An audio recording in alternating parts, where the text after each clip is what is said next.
제28화 베르타의 여행. 첫 번째 이야기. 냉각수. 마나임의 한 집에서 한 명의 남자가 집이 떠나가도록 한숨을 내쉬고 있었다. 이 사람은 바로 칼 벤츠. 벤츠가 이렇게 길게 한숨을 내쉬는 데에는 이유가 있었다. 벤츠는 그의 첫 자동차를 지방의 정부 관리들과 귀족들 앞에서 시험 운전하는데 성공한 후 거의 1년 동안 자동차의 사용 가치를 증명할 방법을 찾지 못해 고심하고 있었다. 1887년에 파리박람회에 출품하고 특허까지 등록되었지만 사람들은 벤츠의 모터바겐을 보고는 시시하고 볼품없다고 하였고 쇠강락이라는 별명이 이름처럼 불려졌다. 또한 증기 자동차나 마차보다 더 큰 소음으로 인해 사람들은 위험한 이동수단이라고 생각하였다.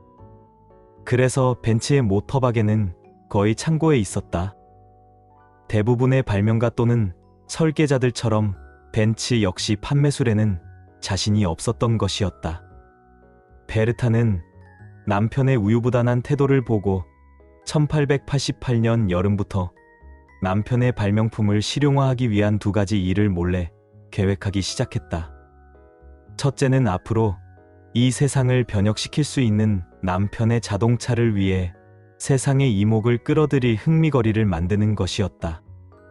남편이 자동차를 만들기 위한 정열과 집념에 비해 제품을 팔기 위한 선전 방법을 그때까지 찾지 못하고 있는 것을 보고 베르타는 매우 초조했던 것이다. 둘째는 포츠하임에 있는 친정 어머니를 만나기 위해 이 차를 타고 방문하는 것이었다. 그러나 남편은 평소에 이 차를 마을거리에서 운전해 볼 수 있는 기회를 그녀에게 주지 않았다. 이렇게 기회를 보고 있던 베르타에게 기회가 찾아왔다. 1888년 8월 5일 칼 벤츠는 독일의 미넨에서 열렸던 산업박람회를 구경하기 위해 새벽 일찍 마나임에 있는 그의 집을 떠난 것이었다. 벤츠가 집을 떠나자마자 두 아들 오리겐과 이하르트의 눈에는 호기심이 가득했다. 새벽부터 그들은 어머니 베르타에게 간절히 부탁하기 시작했다. 두 아이는 아버지만 늘 모터바겐을 타고 다닌다며 자신들도 한번 타보고 싶다고 졸랐다. 베르타는 아이들의 졸음을 들으며 문득 벤츠에게 알리지 않고 모터바겐을 이용할 좋은 기회가 왔다고 생각했다. 그녀는 아이들을 데리고 예전부터 가려고 마음먹었던 포츠하임의 친정집으로 향하기로 결심했다. 그런데 포츠하임의 친정집에 가는 것이 문제였다. 마나임부터 포츠하임까지의 거리가 106km였었고 당시의 도로는 요즘과 같이 아스팔트로 잘 닦인 길이 아닌 돌, 흙, 물이 뒤섞인 그야말로 엉망진창이었다. 이러한 길을 일반 마차가 빠른 속도로 달릴 경우 거기에 탔던 사람들은 거의 땅에 매다 꽂히는 충격을 받아야 할 정도였다. 그 충격이 엄청나서 그 당시 마차를 모는 마부들은 허리 디스크 환자가 대부분이었다. 이러한 길을 보통 마차의 속도로 106km의 거리를 간다는 것은 당시 실로 엄청난 일이었고 더군다나 39세의 여인과 두 어린 아이들만이 간다는 것은 거의 불가능한 일이었다. 그러나 베르타 벤츠는 결정을 하자마자 바로 여행을 떠날 준비를 했다. 여행을 할 준비를 마치고 두 아들을 데리고 모터바겐이 있는 창고로 간 뒤 한동안 사용하지 않은 모터바겐을 창고 밖으로 밀어냈다. 그런 후 베르타는 벤츠가 모터바겐에 시동 걸던 것을 기억하며 모터바겐에 시동을 건 후 두 아들을 태우고 포츠하임으로 출발하기 시작했다.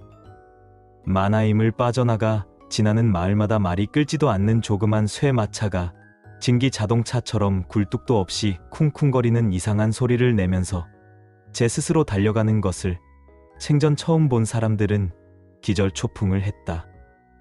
가뿐하게 길을 달리는 모터바겐과는 달리 모터바겐 2에서 운전을 하고 있는 베르타와 두 아들은 곤욕을 치르고 있었다. 조금만 울퉁불퉁한 길이 나오면 불편한 나무 의자와 딱딱한 바퀴 때문에 엉덩이로 의자의 못을 박고 있었던 것이었다.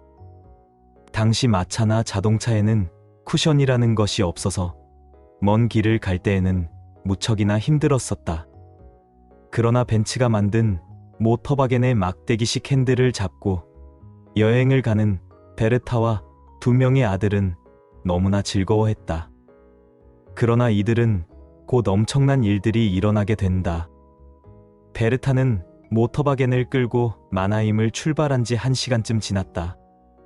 베르타와 두 아들은 남편이자 아버지인 벤츠가 만든 모터바겐을 타고 가면서 새삼 벤츠가 대단하다고 생각했다. 이렇게 작은 마차에 벤츠의 엔진을 설치하자 말 한두 마리 정도가 끄는 속도를 낼 수가 있다는 것이 대단하게 느껴진 것이었다. 한참 동안 길을 달리던 중 옆에 앉아 있던 둘째 리아르트가 갑자기 뒤를 돌아보더니 다급하게 외쳤다. 그의 목소리는 놀람과 긴장으로 가득 차 있었다. 베르타는 아들의 말을 듣고 급히 뒤를 돌아보았고 그 순간 예상치 못한 광경에 깜짝 놀라고 말았다. 모터바겐의 뒤에 있는 엔진에서 하얀 연기가 일어나고 있었다. 베르타는 급히 모터바겐을 세우고 뒤로 돌아갔다. 베르타는 엄청난 열기가 나는 모터바겐의 엔진을 잠시 멈추고 연기가 나는 원인을 찾기 시작했다. 베르타는 곧 모터바겐의 냉각수가 하나도 없는 것을 발견했다. 그 당시 벤츠의 모터바겐은 1시간 정도 운행하면서 한 번씩 냉각수를 보충해줘야 하는 번거로움이 있었다. 이러한 것을 벤츠만 알고 있었지 베르타는 전혀 모르고 있었던 것이었다. 그러나 베르타는 상황을 빠르게 파악하고 침착하게 대응했다. 그녀는 주변을 둘러보며 다행히 길가에 맑은 개울이 흐르고 있는 것을 발견했다. 곧바로 리아르트를 바라보며 단호한 목소리로 지시했다. 리아르트는 어머니의 말을 듣고 즉시 물을 담을 수 있는 것을 챙겨 개울로 달려갔다. 베르타는 맑은 개울물로도 충분히 냉각수가 될 수 있으리라 판단을 하고 그것으로 보충할 생각을 했다. 리아르트가 개울물을 떠오자 베르타는 그것으로 냉각수를 보충하고 다시 시동을 걸었다. 연기는 점차 사라지고 다시 원활히 모터바겐의 엔진이 작동하기 시작했다. 정상으로 작동하는 엔진을 확인한 베르타는 두 아들을 다시 모터바겐에 태우고 출발을 하였다. 그 이후 베르타는 약 1시간 정도의 간격으로 냉각수를 보충해 주어야 한다는 것을 확인하고 그 이후 1시간마다 냉각수를 보충했다. 현재에 와서 냉각수는 부동액이라 일반적으로 불린다.